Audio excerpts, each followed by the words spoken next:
पाकिस्तान भारतामध्ये दहशतवादी घुसवून जे भारतामध्ये निरपराध नागरिकांना मारत आहेत, त्या पाकिस्तानबद्दल इथल्या सरकारनं बोलणी बंद करून त्यांच्यावर जसा बहिष्कार टाकला त्याच पद्धतीनं बांगलादेशात देखील हिंदूंच्यावर अतोनातपणे अत्याचार चालू आहे। आणि त्या बांगलादेशाच्या लोकांच्या बरोबर आम्ही क्रिकेट सामने खेळायचं का? आमची एक त्यांना विचार आहे की तुम्ही कोणत्याही परिस्थितीमध्ये बांगलादेशामधल्या हिंदूंच्यावरचे जे अत्याचार चालू आहेत ते अत्याचार थांबल्याशिवाय बांगलादेशाबद्दल कुठल्याही पद्धतीचा या सरकारनं, मोदी सरकारनं व्यवहार करू नये।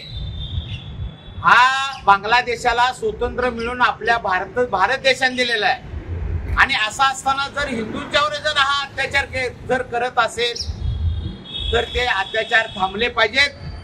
या सरकारनं जर हे क्रिकेट सामने रद्द नाही केले, ज्या पद्धतीनं पाकिस्तानचा संघ मुंबईमध्ये येणार होता आणि वानखेडे स्टेडियम जसं उद्ध्वस्त केलं, तशा पद्धतीने कानपूर आणि चेन्नई मधलं देखील ते स्टेडियम तमाम हिंदू समाज, हिंदुत्ववादी संघटना उद्ध्वस्त केल्याशिवाय राहणार नाही।